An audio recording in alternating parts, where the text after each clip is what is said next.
આરોપીની ધરપકડની જો વાત કરવામાં આવે તો ઘણી વખત એવું બને છે કે પોલીસ સામાન્ય ગુનાઓમાં પણ આરોપીને પોલીસ સ્ટેશન બોલાવે છે અને 24 કલાકથી વધુ સમય રાખીને મેજિસ્ટ્રેટ સમક્ષ રજૂ કરે છે. પરંતુ અર્ણેશ કુમારના જજમેન્ટ બાદ તેમજ સુપ્રીમ કોર્ટના અલગ અલગ ચુકાદા મુજબ હવે એવું નક્કી કરવામાં આવ્યું છે કે 7 વર્ષ સુધીની સજાની જોગવાઈ હોય એવા સમયમાં પોલીસ તાત્કાલિક કોઈ પણ આરોપીની ધરપકડ કરશે નહીં અને પોલીસને જેવું યોગ્ય લાગે તો એની ધરપકડ કરવી કેમ જરૂરી છે એના કારણો દર્શાવશે અને ત્યારબાદ મેજિસ્ટ્રેટ સમક્ષ રજૂ કરશે. અને કોઈ પણ ગુનાની ફરિયાદ દાખલ થાય એ સમય દરમિયાન પોલીસ એને નોટિસ આપશે, નોટિસ આપીને બોલાવશે અને જરૂર લાગશે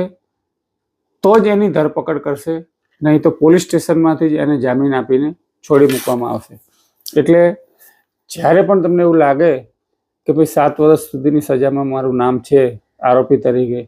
તો એવા સંજોગોમાં તમને કાયદો એ મદદ કરે છે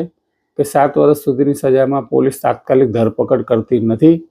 પોલીસે ધરપકડ કરવા માટે સ્ટ્રોંગ કારણો આપવા પડે છે મેજિસ્ટ્રેટને, ત્યારબાદ જ એ ધરપકડ કરી શકે છે.